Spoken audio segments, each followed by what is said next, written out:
kita berkumpul di sini. Untuk apa?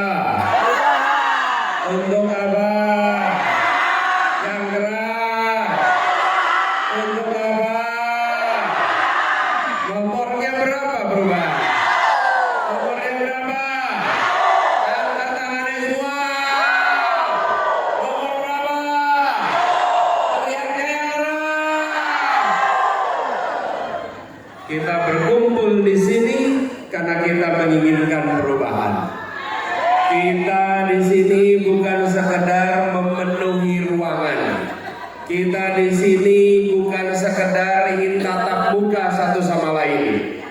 Kita berada di sini karena kita menginginkan terjadi perubahan di Republik tercinta ini. Kita menginginkan negara di mana semua bisa merasakan keadilan dan kemakmuran. Bukan hanya sebagian yang makmur dan sebagian hanya menonton dari jauh. Apalagi di tanah Cendrawasih ini, di tanah yang amat kaya, penduduknya harus merasakan kesejahteraan. Betul? Kami semua yang hadir di sini, seperti dibilang tadi, ini bukanlah orang-orang bayaran. Ini adalah pejuang-pejuang perubahan. Ayo sekalian, mendatangkan orang dalam jumlah banyak bisa menggunakan rupiah. Tapi rupiah tidak bisa menyalakan semangat juang seperti yang ada di bawah ini. Tidak ada. Yang tadi muncul adalah semangat, bukan sekedar hadir, bukan sekedar datang, tapi ingin menyatakan kepada semua, di Sorong semangat itu menyala, di Papua Barat Daya semangat itu membara. Semangatnya untuk apa? Untuk apa? Untuk apa? Nomornya berapa? Nomornya berapa? Kita berkumpul di sini bersama-sama. Ayo sekalian, Republik ini didirikan untuk memberikan rasa keadilan, supaya kemakmuran bisa dinikmati oleh semua. Itulah sebabnya maka misi kita adalah Indonesia adil makmur untuk semua. Apa misinya? Indonesia adil makmur untuk semua. Sekali lagi, Indonesia. Sekali lagi.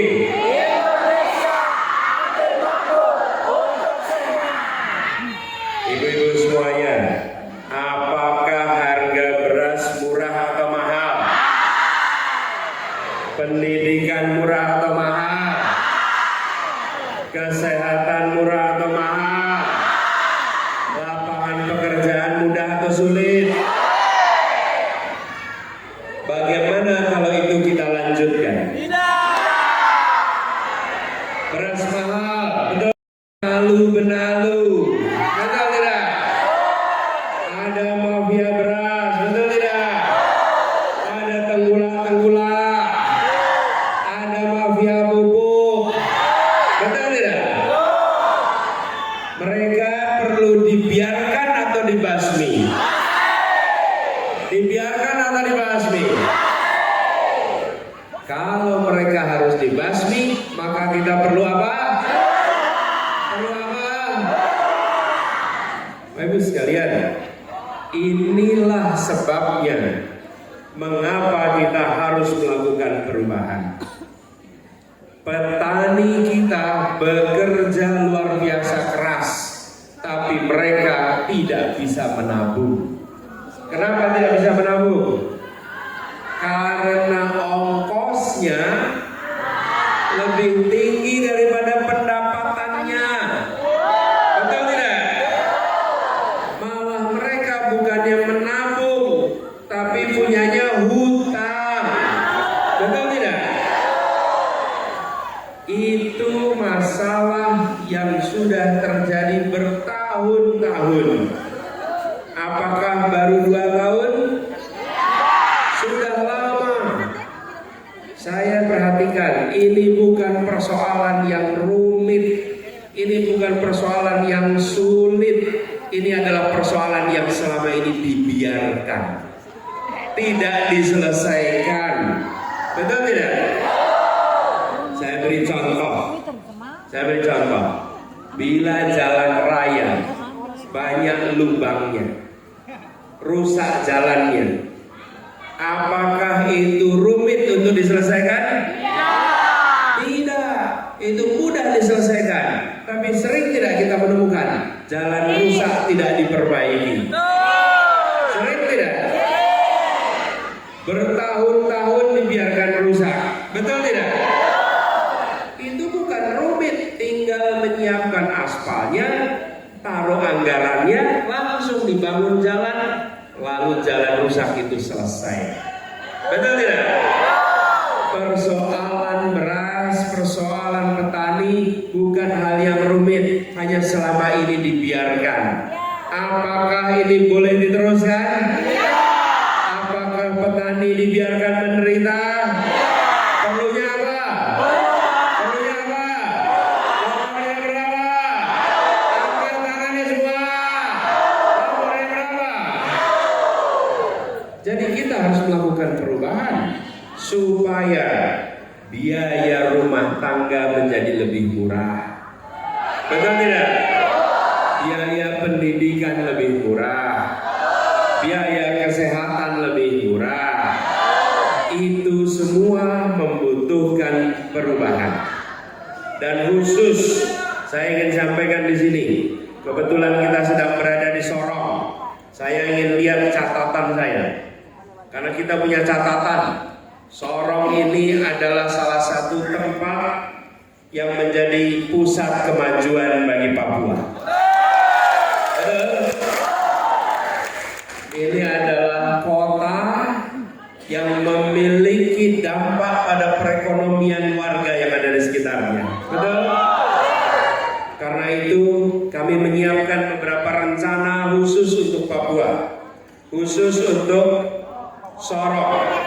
Kami akan menjadikan Sorong salah satu dari 40 kota yang ditingkatkan.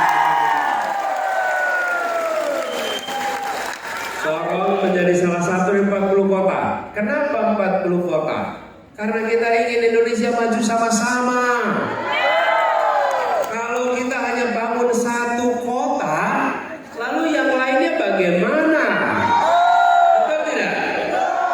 Karena itu kita bilang IKN itu idenya baik-baik saja, tapi haruskah dikerjakan sekarang ketika yang lain masih menjadi kebutuhan?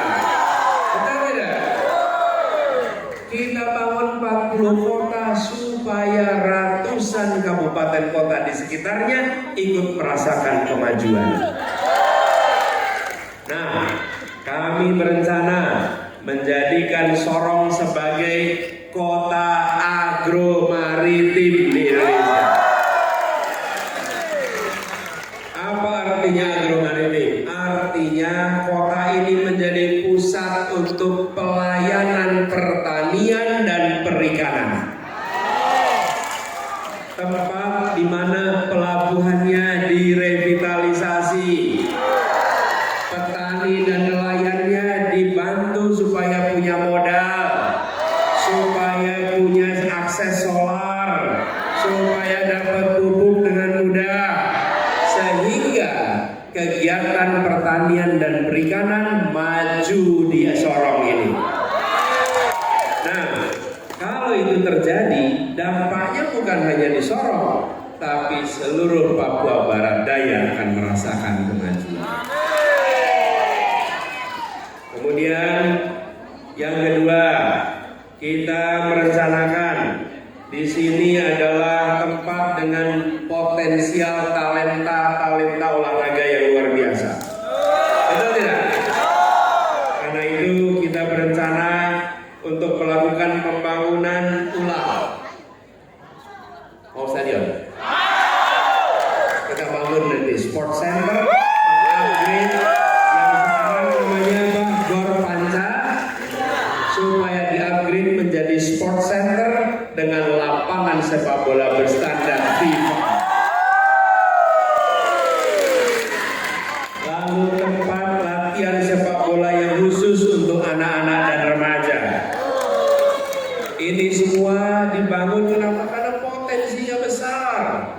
Sayang bila bibit-bibit baik itu tidak menemukan tempat yang subur untuk tumbuh.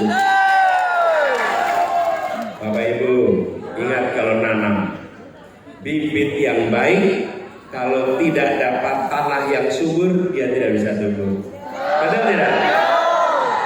Kalau punya bibit baik, tanah subur, tapi cuacanya tidak baik, tidak bisa. Jadi kita harus lakukan tiga-tiganya.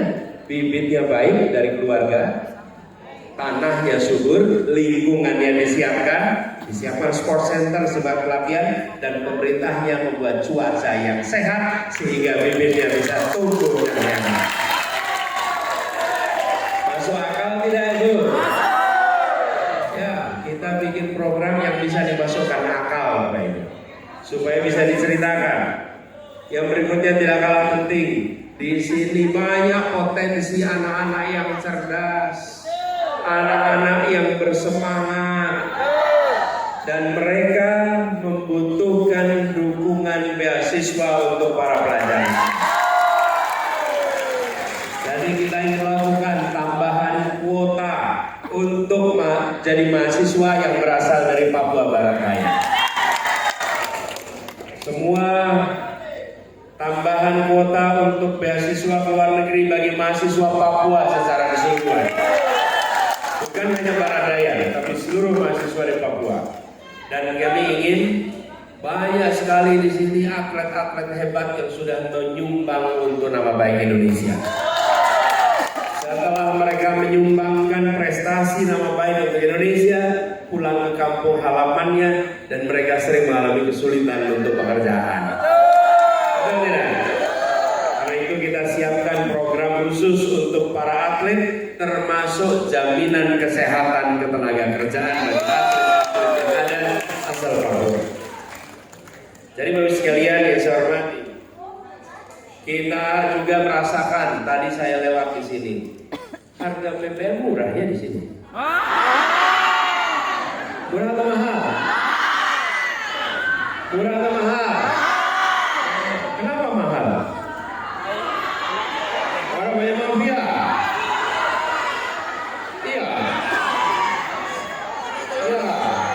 Mahal karena langka. Kalau langka jadi mahal. Kalau berlebih jadi murah. Karena itu salah satu hal yang kita ingin siapkan, kita ingin menyiapkan mengatasi kelangkaan BBM yang ada di kawasan ini. Ini dialami di tempat yang namanya Sorong. Sorong itu dulu kota apa? Iya. Ironis bukan? Tempat kota minyak malah minyaknya susah. Apa perlu dibiarkan?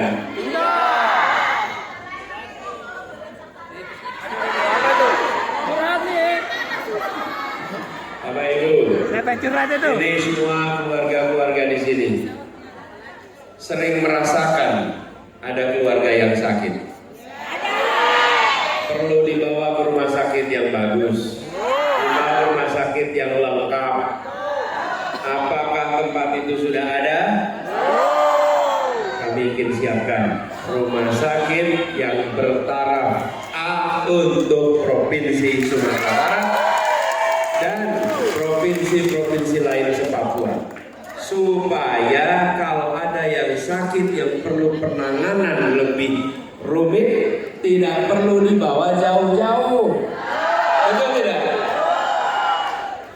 Duka kita, Bapak Ibu, duka duka kita paling dalam ketika menyaksikan orang yang sakit yang sesungguhnya bisa disembuhkan tapi tidak tertolong hanya karena fasilitas yang tidak ada. Betul tidak? Bukan karena tidak bisa ditolong, tapi fasilitasnya tidak ada. Dan itu yang menimbulkan rasa duka yang amat dalam. Bukan hanya keluarga, duka bagi kita semua. Kami paling tidak tega kalau ada begitu. Dulu saya merasakan Bapak Ibu, kami bertugas di Jakarta. Jakarta itu satu-satunya kota yang memiliki kepulauan. Kota lain punya pulau. Kalau Jakarta itu kepulauan. Ada 111 pulau bagian dari Jakarta. Dan pada saat saya awal bertugas jadi gubernur, saya datang ke Kepulauan Seribu. Saya ngobrol dengan mereka. Lalu mereka bilang, Pak Gub, kami ini sering mengalami ibu-ibu yang hamil tua harus melahirkan, ternyata harus ditangani tidak bisa oleh bidan saja, harus dibawa ke rumah sakit ditangani oleh dokter. Tapi apa yang terjadi? Kapalnya tidak ada, kami tidak punya ambulans kapal. Efeknya apa? Banyak ibu-ibu yang meninggal tidak tertolong pada saat melahirkan. Ada yang sakit harus dibawa ke rumah sakit, tapi tidak ada ambulans untuk bisa membawanya. Dan yang tidak kalah sekalian, ada orang yang meninggal di rumah di Jakarta di daratan, mau dibawa pulang ke kepulauan, tidak ada kapal yang bisa membawa karena kapal-kapal itu banyak yang tidak mau bawa jenazah. Jadi saya tanya butuhnya apa? Butuhnya kapal ambulans, Pak. Butuh apa ambulans? Saya tanya, negara ini sudah 70 tahun merdeka, dan di ibu kota yang punya kepulauan kita tidak punya kapal ambulans. Itu yang saya katakan tadi. Bukan persoalan yang sulit, tapi masalahnya kita mau menyelesaikan atau tidak. Apa yang terjadi? Dengan langsung disiapkan ambulans, dan sekarang ada ambulans untuk seluruh Kepulauan Seribu di Jakarta. Sekarang kalau ada ibu melahirkan harus dibawa ke daratan, dengan mudah dibawa. Ada yang kena serangan jantung harus dibawa, langsung dibawa. Dan ketika kita harus membawa jenazah bisa digunakan. Apa yang terjadi? Langsung ada rasa tenang karena negara hadir. Bapak Ibu sekalian, mari kita siapkan rumah sakit yang baik di Papua, sehingga seluruh rakyat di Papua akan bisa mendapatkan pelayanan yang terbaik. Kalau puskesmasnya udah ada di sini, betul tidak? Yang kurang itu rumah sakit yang berfasilitas yang paling tinggi. Lalu, Bapak Ibu sekalian yang saya hormati, salah satu tantangan besar di sini, tadi ada yang bawa posternya. Mana itu poster tiket pesawat? Belakang. Oh, ini dia. Tulisannya apa tuh?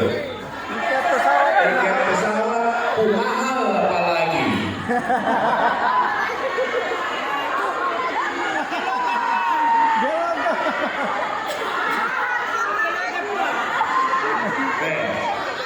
Tiket pesawat mahal apalagi.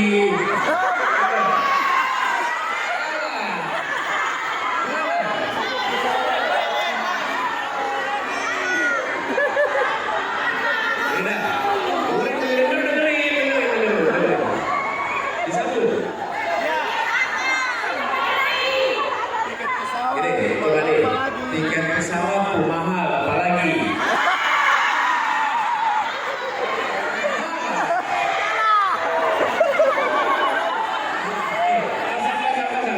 Ini lagi latihan dulu ini.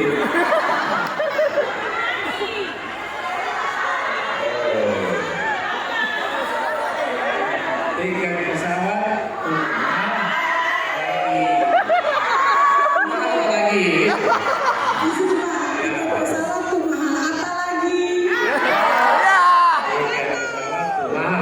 lagi. Salah, Pak. Salah. Ada yang bilang benar, ada yang bilang salah. Salah, Pak. Salah. Coba kita ajarin. Coba MC. Dengerin. Tiket pesawat mahal apa lagi? Tiket pesawat Pesawat mahal apa lagi? Tiket pesawat mahal apa lagi? Salah, Pak. Salah. Pesawat mahal apa lagi? Betul. Udah. Saya nggak lulus ini ya. Nggak lulus. Iya, begini. Boleh saja pengucapannya salah, yang penting tiket jadi murah. Betul ya? Daripada mengucapkan benar, tiketnya mahal terus. Ya, jadi ibu bapak, teman-teman sekalian, yang mengeluhkan tiket pesawat bukan hanya di Sorong, bukan di Sorong, di banyak tempat. Banyak tempat. Coba saya beri contoh nih. Iya sudah di sini. Coba saya beri contoh nih. Di Kalimantan ada beberapa kota. Ada kota paling barat yang namanya Pontianak. Lalu di sebelah timur ada Banjarmasin. Lalu ada Samarinda, Balikpapan. Ya contoh deh. Jakarta Baru atau ke Surabaya, betul tidak? Sama di Sumatera. Dari Aceh mau ke Padang, dia harus terbang dulu ke Jakarta. Dari Jakarta baru kembali pergi ke Padang. Betul tidak? Jadi bukan hanya tiketnya mahal, penerbangannya tidak ada. Ini adalah masalah transportasi udara kita yang ekosistem usahanya belum sehat. Harus kita perbaiki. Insya Allah itu salah satu rencana kita memperbaiki. Kalau sudah diperbaiki, otomatis nanti harga bisa otomatis. Jadi yang diperbaiki bukan hanya Jakarta Sorong, Surabaya Sorong, atau Makassar Sorong, tapi seluruh ekosistem di Indonesia, supaya kita bisa terbang dari mana saja ke mana saja dengan harga yang terjangkau. Insya Allah nanti dengan begitu masalah di Sorong ini bisa kita selesaikan. Lalu saya dengar juga di sini. Nanti saya salah baca pula ini. Otsus itu buat kamu. Pejabat saja kak. Mana bacanya ini? Ismail, sini kamu. Ayo, baca ini. Dari malam tuh sampai nangis ya. Otsus itu buat kamu pejabat saja kak.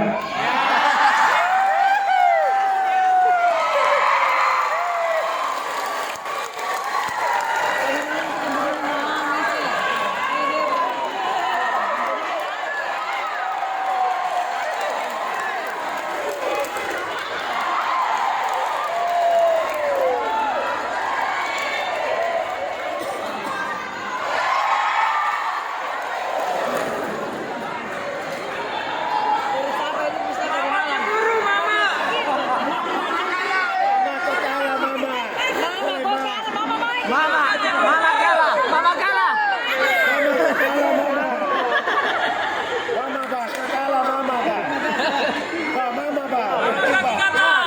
Tidak apa-apa yang kemarin, tapi sama-sama Indonesia. Ya, Ismail, tadi saya sampai lupa gimana bacanya.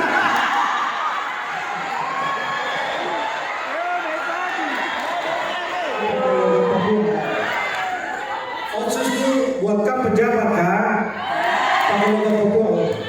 Otsus itu buat kamu pejabat kah?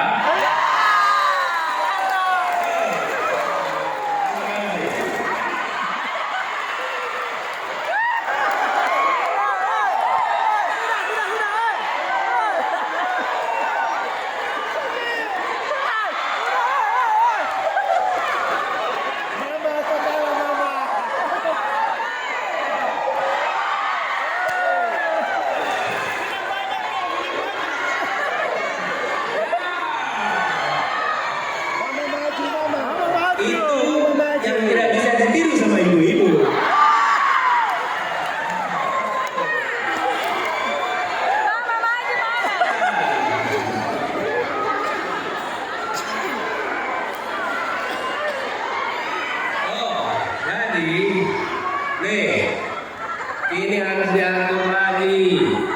Banyak provinsi, bukan hanya kawasan Papua, di Aceh sana juga terima dana otsus. Tapi justru Aceh menjadi salah satu provinsi termiskin. Sama di Papua, ada terima otsus, tapi rakyat kebanyakan belum merasakannya. Tadi saya berjumpa dengan beberapa kepala suku yang beliau menceritakan, Pak, ini soal dana otsus harus dilakukan perubahan karena dana otsus itu tidak sampai pada kami yang berada di masyarakat. Betul ya? Berarti perlunya apa? Perlunya apa? Perlunya apa? Nomornya berapa? Angkat tangannya. Nomornya berapa? Jadi kami berniat dan insya Allah kita kerjakan semua. Kita ingin agar terjadi perubahan supaya dana otsus itu sampai ke masyarakat. Oh, urusan besar sekali. Sorong kota pangkotor. Betul tidak? Pangkotor itu paling kotor ya. Dan katanya di Sorong ini banyak banjir, betul? Betul. Banjirnya perlu diteruskan. Perlu diteruskan. Perlunya apa? Kita bahkan nih saya ada catatannya di soal banjir ini. Jadi nanti kita sama-sama kita buat tim percepatan penanganan banjir Sorong yang akan melibatkan putra-putra daerah terbaik dari Sorong. Itu sudah ada di dalam catatan kita bahwa banjir di sini harus diselesaikan. Jadi ini harus jadi PR kita semua. Minyak susah di kota minyak mudah itu tadi. Ya, betul. Bu Sofia, terima kasih. Angkat lagi Bu. Angkat lagi. Minyak susah di kota minyak. Nah, ini dia nih. Tong butuh rumah sakit tipe B di Papua Barat Daya. Ya, kita udah bicarakan tadi itu. Tong diguru ke admin. Ini bagaimana maksudnya? Tong diguru ke admin.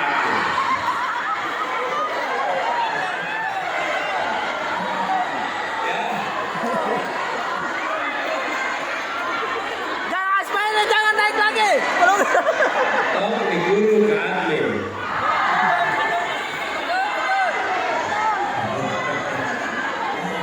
Iya, tong diguru. Saya coba dengerin.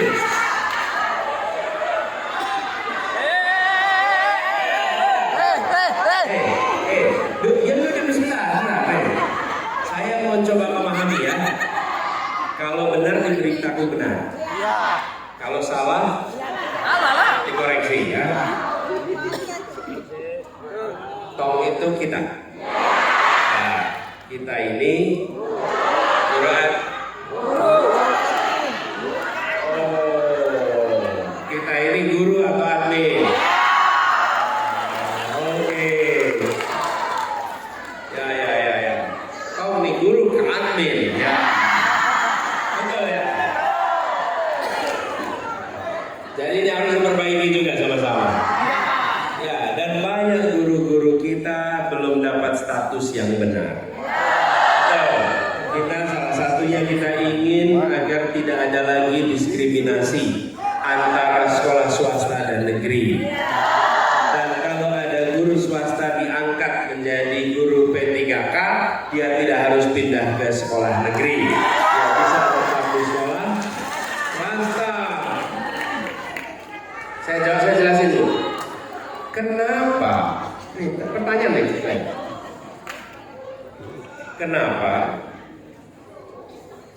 Kenapa ada kebijakan yang seperti ini?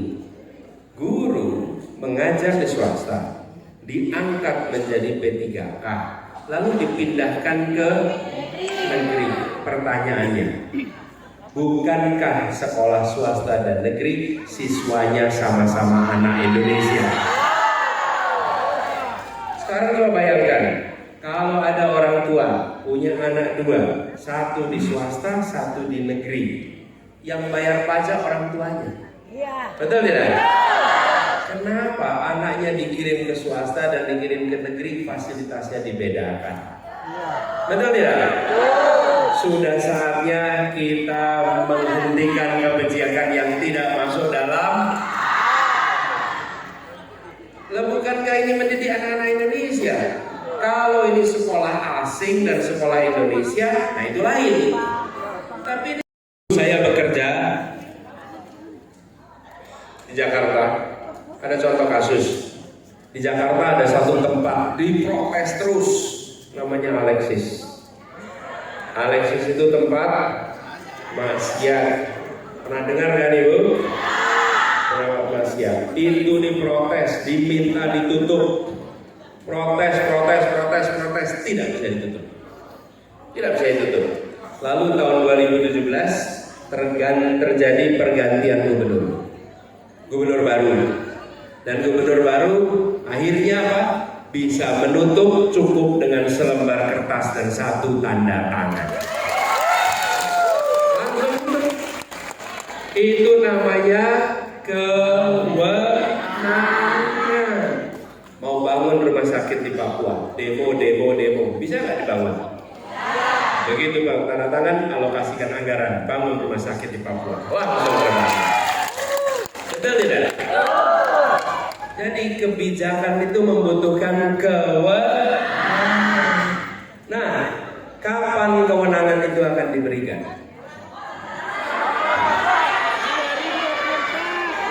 Dengarkan, tanggal 14 Februari, 1 bulan dari sekarang, rakyat Indonesia harus menentukan kepada siapa kewenangan diberikan.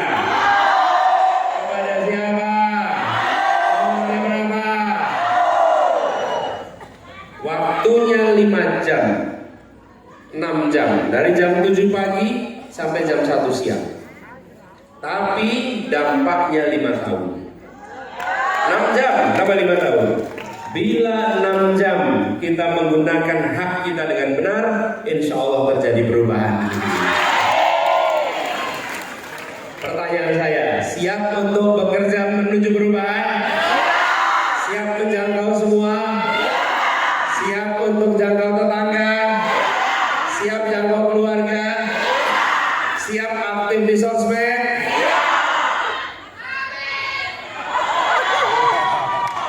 Jadi kita harus kerja di 1 bulan ke depan, karena jumlah penduduk. Oleh karena itu kita harus bekerja ekstra. Tapi Ibu sekalian, tidak cukup hanya menang pilpres. Tidak cukup, harus menang juga di legislatif. Harus menang legislatif. Betul tidak? Kalau mau menang legislatif, harus dukung juga calon dari partai pengusung. Nih, saya punya cerita lagi, pengalaman saya di Jakarta. Kami, pemerintah Jakarta, punya saham di perusahaan bir. Kalau pemerintah punya perusahaan, itu harusnya perusahaan yang untuk pembangunan. Perusahaan bangun jalan, perusahaan bangun waduk, perusahaan bangun gedung. Kalau perusahaan bir, di mana pembangunannya? Betul tidak?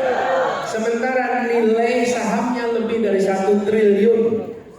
Jadi saya ingin menjual saham itu, uang 1 triliunnya dipakai untuk bikin sekolah, bikin rumah sakit, bikin rumah yatim, bikin rumah jompo. Betul tidak? Tapi untuk menjual saham harus ada persetujuan DPR. DPR-nya, ketuanya bukan yang mendukung kita. Dari koalisi seberang, apa yang terjadi? Diblok terus, ditutup terus, sehingga semua prosedur sudah dilewati, tinggal diketok. Nggak bisa bu diketok, karena pegang palunya beda koalisinya. Insya Allah 2024 ada perubahan, nanti akan bisa lagi. Nah, jadi kita eksekutif saja bagus, tapi harus menguasai juga legislatif. Jadi saya tanya, untuk legislatif partainya apa?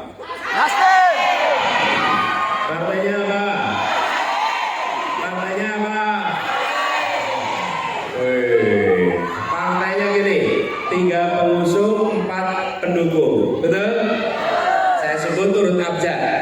Urut abjad. Nasdem, PKB, PKS, Umat. Oke? Sama-sama yuk. Apa partainya? Sekali lagi.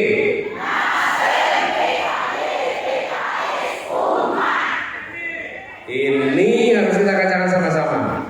Pilpresnya nomor. Angkat tangannya semua. Nomor. Namanya siapa? Wakilnya. Singkatannya. Partainya apa? Partainya apa? Nah, kalau kita bisa kerjakan ini dua-duanya, insya Allah perubahan total akan bisa terjadi.